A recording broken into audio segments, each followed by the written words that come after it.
Bismillahirrahmanirrahim. Assalamualaikum warahmatullahi wabarakatuh. Alhamdulillahi rabbil alamin. Alhamdulillahilladzi arsala rasulahu bil huda wa dinil haqq liyudhhirahu 'ala ad-dini kullihi wa kafa billahi shahida.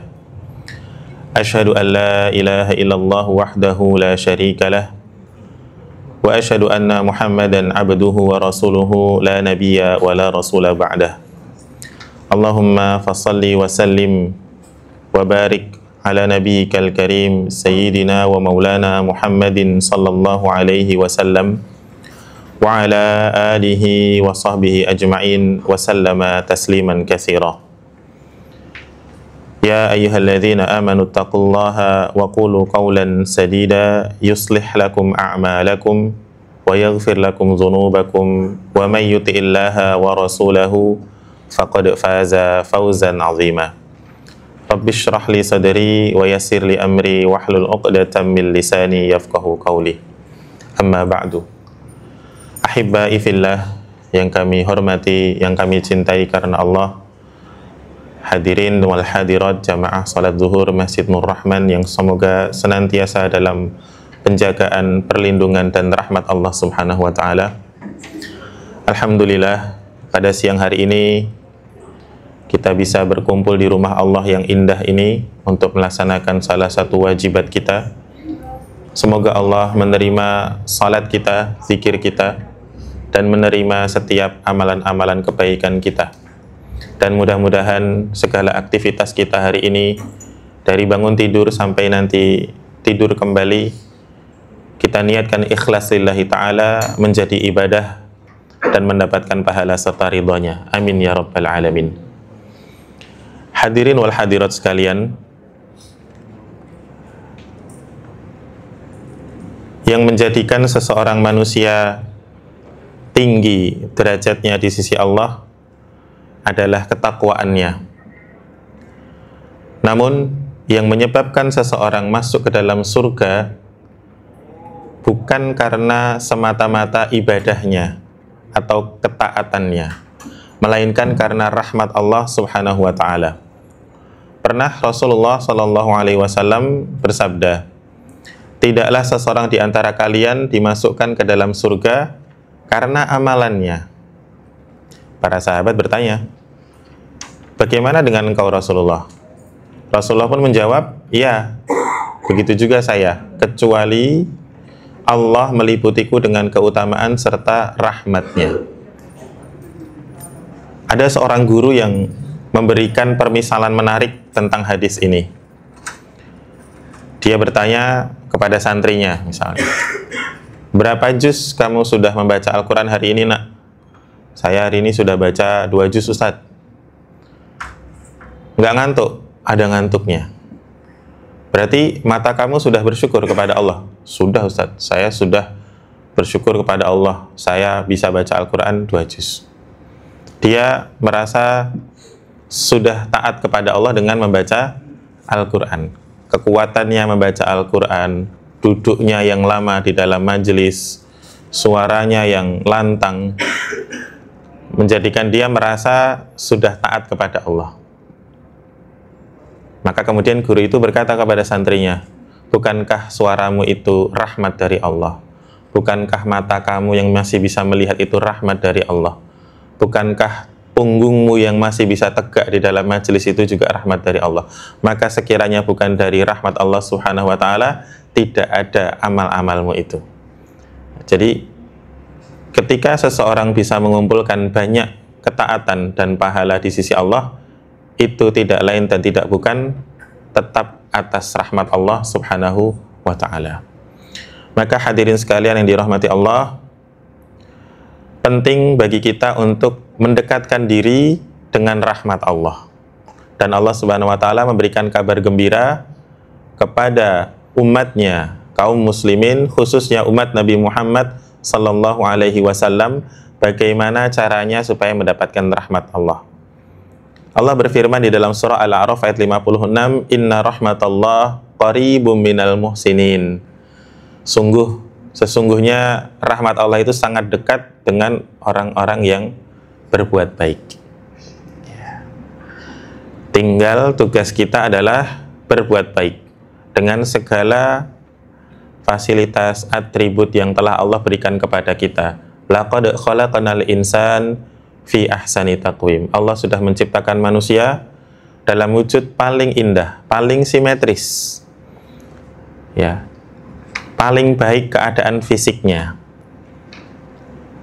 Dan ada ulama yang mentafsirkan ahsani taqwim itu masa muda, masa produktif.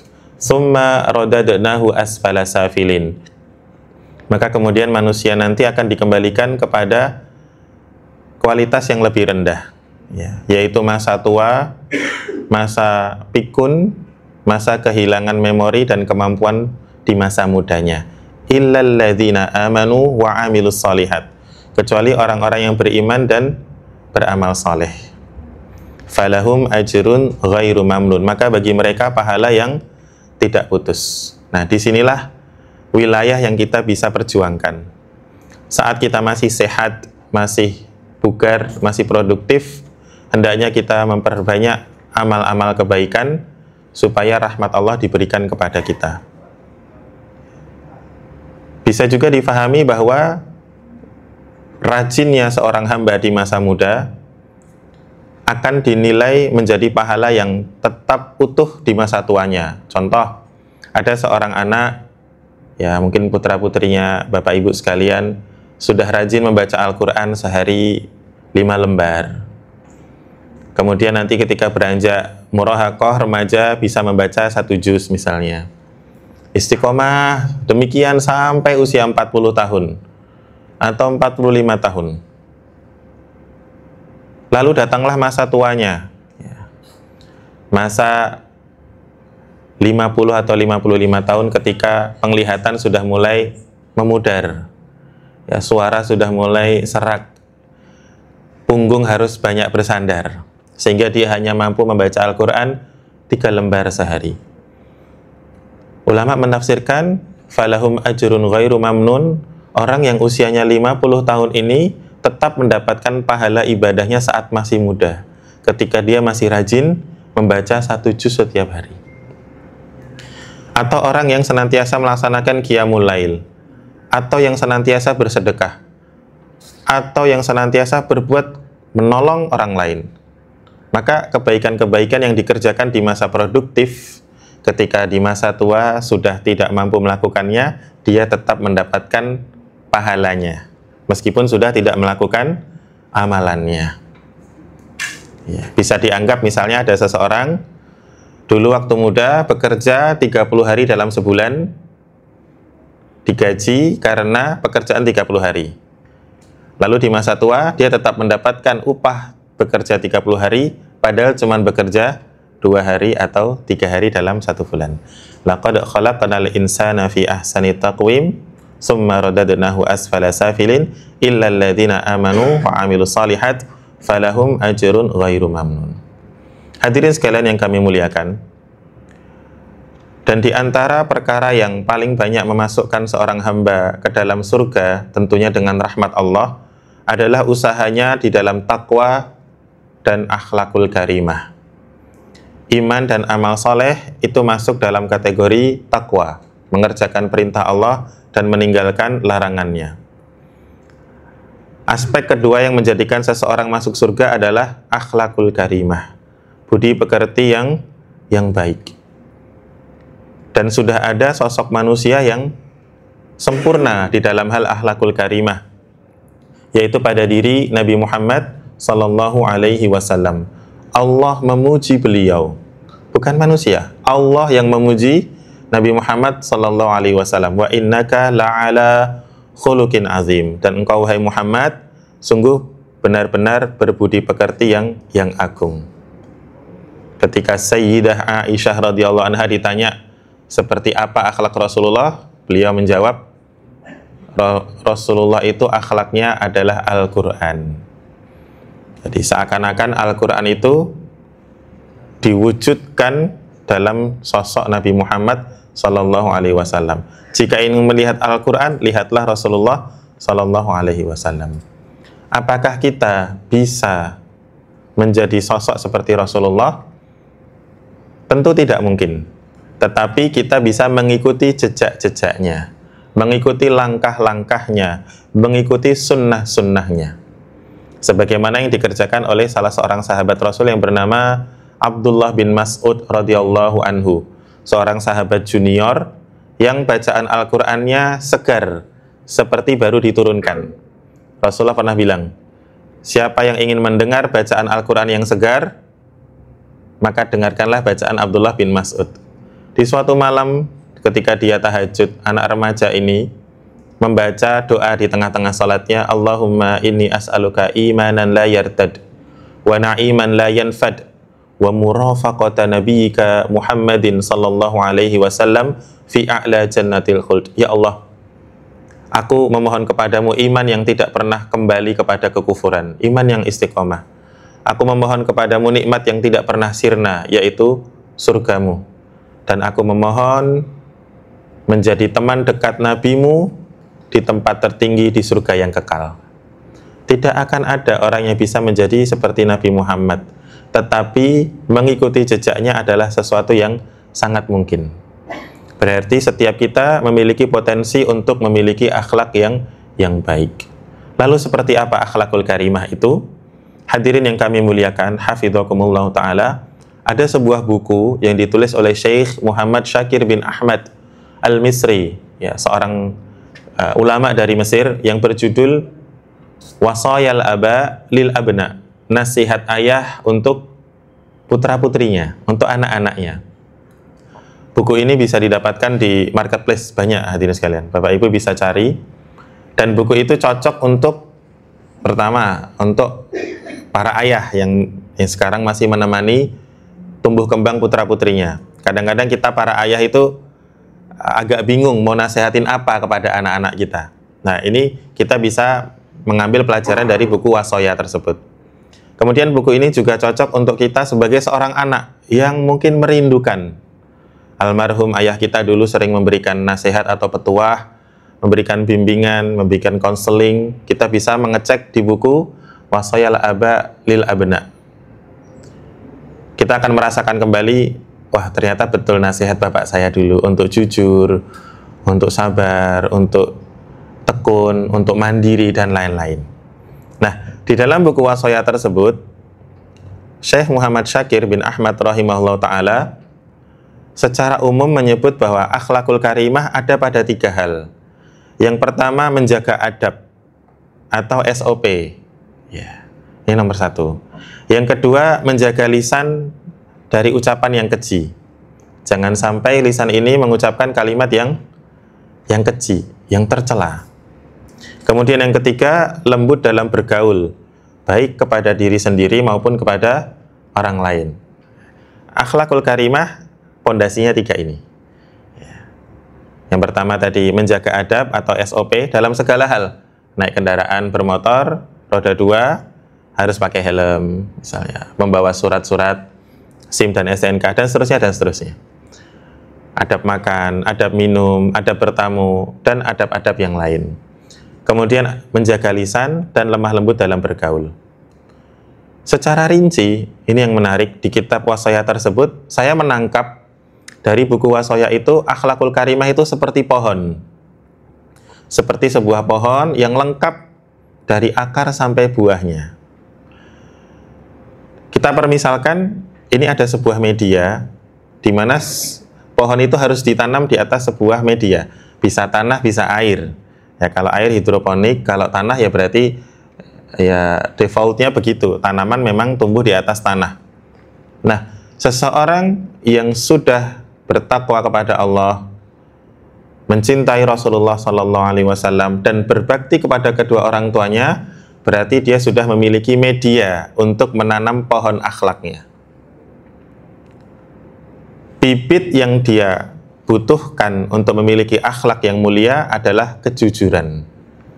Jadi siapapun yang memiliki sifat jujur, berarti dia sudah memiliki bibit pohon akhlakul karimah. Lalu dia tanamkan bibit tadi di atas media takwa, cinta Rasulullah, dan birrul walidain. maka yang akan pertama tumbuh adalah akarnya. Ya, akarnya akan menghujam ke bawah, sabit, kokoh. Baru kemudian akan tumbuh batangnya.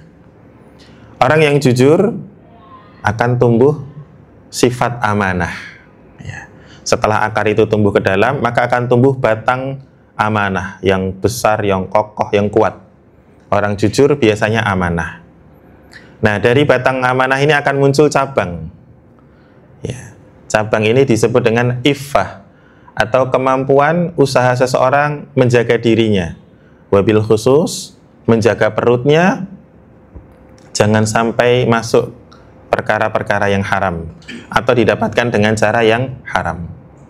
Begitu juga menjaga bawah perutnya, menjaga kehormatannya untuk tidak melakukan perbuatan yang diharamkan oleh syariat.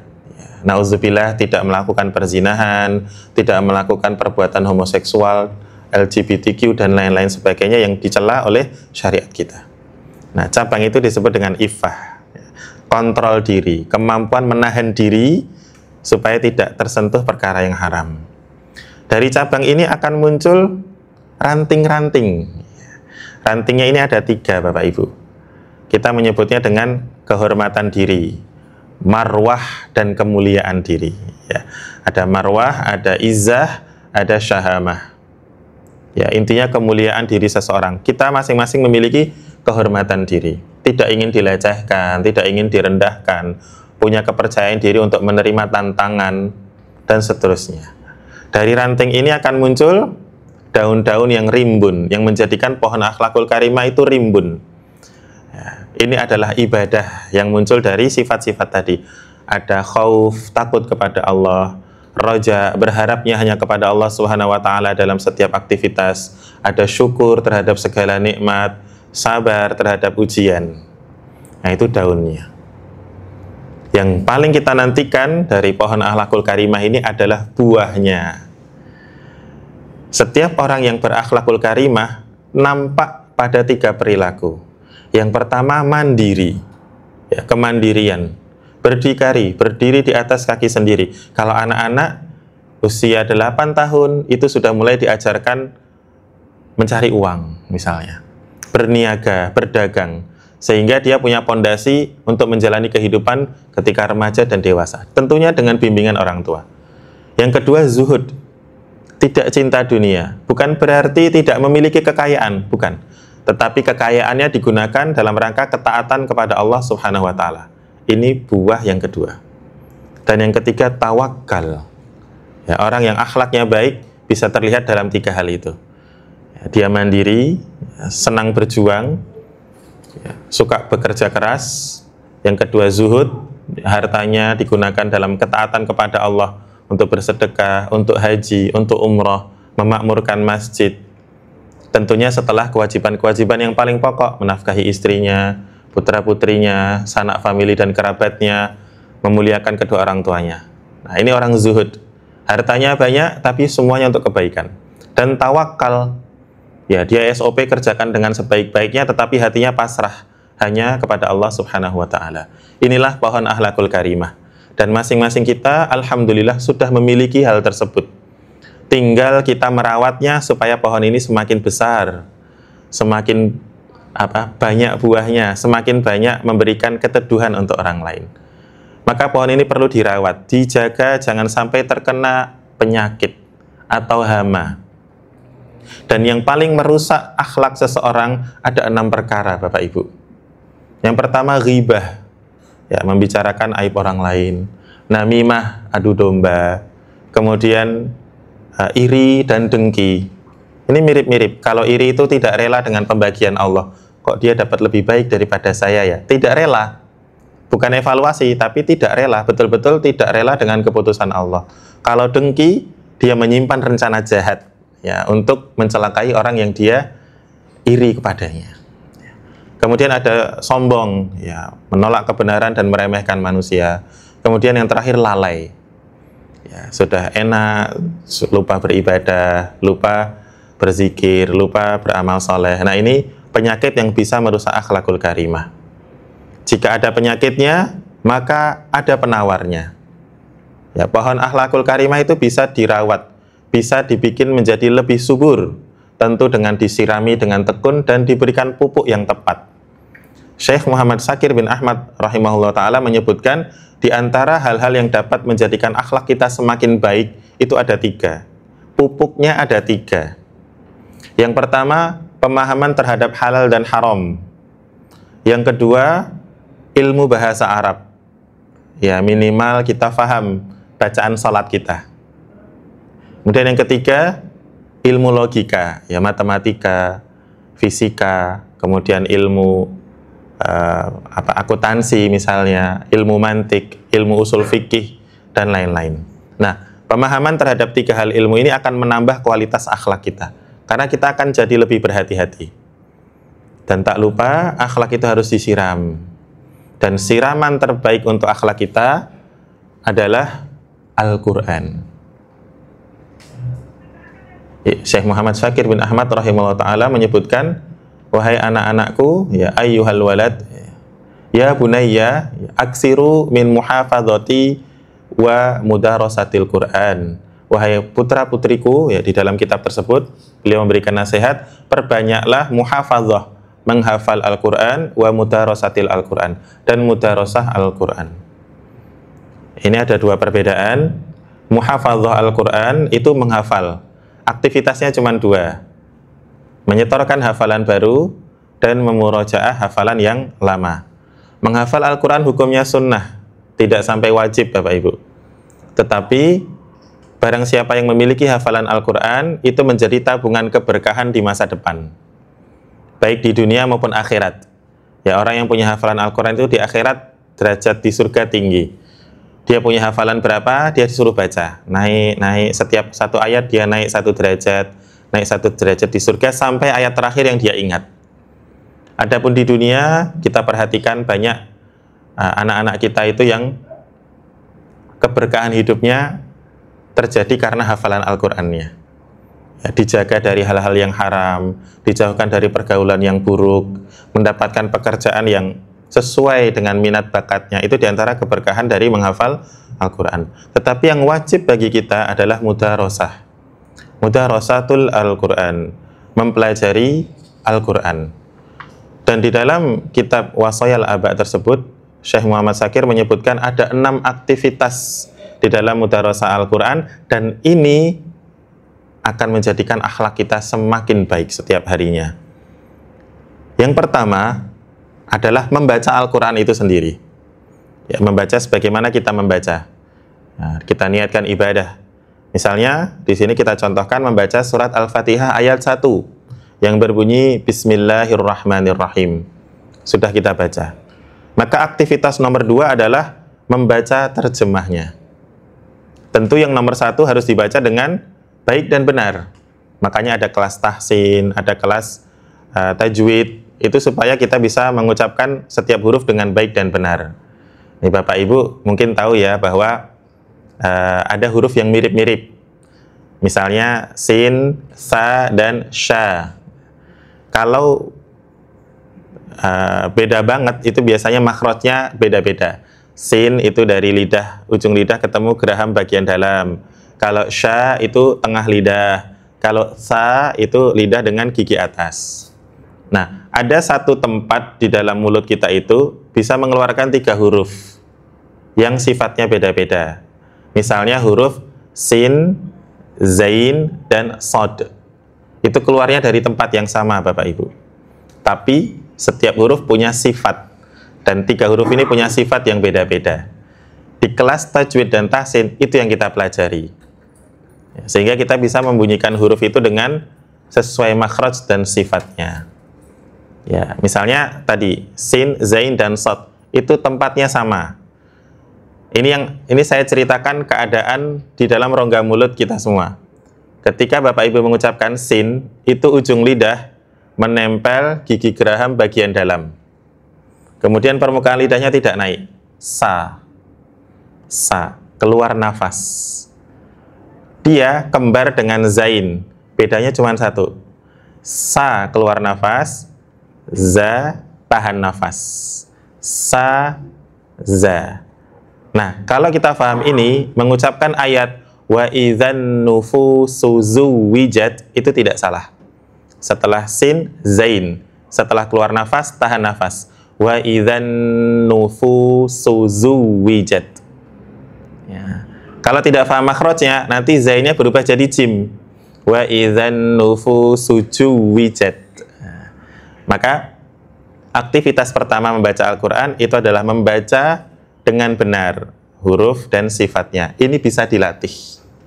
Dan setiap kita insya Allah sudah benar mengucapkan hurufnya, tinggal menyempurnakan sifatnya. Pada lafadz ghairil maghdubi, gha, kalau ngucapin gha benar. Maghdubi, oh berarti ada sifatnya yang kurang sempurna satu saja, yaitu rakhawah, mengalir. Nah itu intensif di kelas tahsin, insya Allah lama-lama akan lebih baik. Yang kedua, membaca terjemahnya. Ini yang belum menjadi kebiasaan kita, Bapak Ibu. Padahal membaca terjemah Al-Quran itu adalah pintu tadabbur, pintu kebaikan akhlak kita. Kitabun anzalnahu ilaika mubarakun. Muhammad, ini adalah Al-Quran, kitab suci yang kami turunkan kepadamu, mubarakun, penuh berkah. Lihat baru ayati, supaya mereka mentadaburi ayat-ayatnya, waliyadzakkara ulul albab, dan supaya orang-orang berpikir itu mengambil pelajaran. Bagaimana kita bisa mentadaburi Al-Quran kalau tidak mau membaca terjemahnya? Maka aktivitas membaca terjemah ini penting. Ya, di rumah Quran As-Shalihin itu aktivitas pertama dilaksanakan. Tahsin, tajwid sudah, kelas muhafadzah, hafalan ada. Kemudian membaca terjemah itu dipilih surat-surat tertentu. Karena untuk anak-anak itu tidak harus dari Al-Baqarah sampai An-Nas, tapi kita bisa memilih dari surat-surat pilihan. Nah, kemudian kita tadabburi setelah membaca terjemahnya. Dari Bismillahirrahmanirrahim, kita menjadi tahu, oh Al-Quran, Al-Fatihah itu dimulai dengan basmalah. Padahal Al-Quran itu kitab paling agung. Al-Fatihah itu surat paling barokah. Ternyata dimulai dengan basmalah.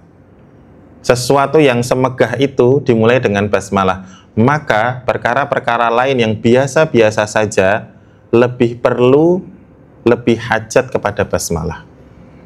Berarti kita harus banyak menyebut nama Allah di dalam segala urusan kita. Nah, dari situ kita belajar fikihnya, tazkiyahnya. Aktivitas yang keempat adalah melaksanakan perintah Al-Quran. Karena di dalam Al-Quran itu ada perintah. Dari kata Bismillahirrahmanirrahim, ayat 1 dari surat Al-Fatihah, di situ ada perintah. Wajib bagi seorang muslim ketika salat, Al-Fatihahnya harus membaca basmalah. Itu wajib. Mau sir, mau jahar, dia wajib membaca basmalah. Kemudian sunnah hukumnya membaca basmalah untuk perkara-perkara yang diperhatikan oleh syariat. Ya, makan, minum, naik kendaraan, bahkan suami mendatangi istrinya, itu disunnahkan membaca basmalah. Harus, tapi levelnya sunnah. Artinya sangat penting untuk dibaca. Kemudian basmalah ini memiliki khasiat mengkonversi aktivitas harian yang biasa-biasa saja menjadi ibadah. Bapak Ibu membuka layar kunci handphone. Ya, ini handphone kita tertutup, kita buka, kita swipe, atau kita pasang pin, itu sehari bisa 100-200 kali. Tapi tidak ada artinya di sisi Allah, kecuali diawali dengan Bismillah. Ketika diawali dengan Bismillah, maka kita mendapatkan pahala. Kita dilindungi dari keburukan. Karena sudah Bismillah, tentu yang akan kita kerjakan dengan handphone itu adalah perkara yang baik. Ya. Karena makruh membaca Bismillah untuk melakukan aktivitas yang makruh. Ya, misal tidur habis subuh, padahal tidak lembur, padahal tidak ada shift malam, emang males aja habis subuh tidur. Nah, ini kalau di pesantren sesuatu yang tercela. Ya, kenapa? Karena Nabi Muhammad itu berdoa, ya Allah, berkahilah umatku di pagi hari. Dia habis subuh langsung tidur. Maka tidur habis subuh tidak perlu basmalah. Ya, beda kalau tidur malam atau tidur siang ba'da zuhur, itu qailulah termasuk sunnah Rasul, maka sebaiknya dengan basmalah. Dan pada perkara yang haram, maksiat, dilarang membaca basmalah. Jadi Aktivitas nomor 5 adalah meninggalkan larangan Al-Quran. Al-Quran melarang apa? Jauhi. Nah, maka hasil akhirnya adalah berakhlak dengan Al-Quran. Seperti Nabi Muhammad SAW. Tidak mungkin kita memiliki akhlak yang Qur'ani kalau kita tidak melaksanakan ke-6 aktivitas ini. Kalau cuma membaca saja, maka bernilai ibadah, mendapatkan pahala 1 huruf 10 kebaikan. Tetapi jangan puas di situ, masuklah pada aktivitas yang kedua, yaitu membaca terjemah Al-Quran. Ditargetkan Bapak Ibu, minta tolong kepada Allah dalam 1 tahun menghatamkan dari Al-Fatihah sampai An-Nas. 1 ayat baca terjemahnya, 1 ayat baca terjemahnya sampai minal jinnati wan nas. Maka insya Allah kita akan mendapatkan pengetahuan yang luar biasa, hati kita menjadi lebih bersih dan akhlak kita menjadi lebih baik. Wallahu ta'ala alam bishawab. Barangkali itu yang bisa kami sampaikan pada kesempatan siang hari ini. Mohon maaf untuk segala salah dan kurangnya, dan barangkali ada yang mau didiskusikan, 1 atau 2 pertanyaan, kami persilahkan. Tafadhalu mashkura. Cukup Bapak Ibu? Tidak ada? Baik. Alhamdulillah, demikian kita tutup dulu dengan berdoa kepada Allah Subhanahu wa taala. Mohon bantu diaminkan. A'udzubillahi minasyaitonirrajim. Bismillahirrahmanirrahim. Alhamdulillahirabbil alamin, hamdan yuwafi ni'amahu wa yukafi'u mazidah. Ya Rabbana lakal hamdu kama yanbaghi li jalali wajhikal karim wa 'azimi sultanik. Allahumma salli wa sallim ala nabiyyina Muhammadin wa ala alihi wa sahbihi ajma'in. Allahumma bi rahmatika, Allahumma ij'alna min ahlil Qur'an. Allahumma ja'al usratana min ahlil Qur'an wa hum ahluka wa khasatuka ya rabbal alamin. Allahumma arhamna wa barik lana bil Qur'an. Allahumma rizqna ilman nafi'an wa rizqan tayyiban wa amalan mutaqabbala. Rabbana ja'alna muqimis salah wa min dzurriyyatina rabbana wa taqabbal du'a. Rabbana ighfir lana wa liwalidayna wa lil mu'minina yawma yaqumul hisab. Rabbana ighfir lana wa liwalidayna warhamhum kama rabbawna shighara. Rabbana atina fid dunya hasanah wa fil akhirati hasanah wa qina adzabannar. Subhanakallahumma wa bihamdika asyhadu an la ilaha illa anta astaghfiruka wa atubu ilaik. Wa sallallahu ala sayyidina wa nabiyyina Muhammadin wa ala alihi wa sahbihi ajma'in walhamdulillahi rabbil alamin. Syukran. Wassalamualaikum warahmatullahi wabarakatuh.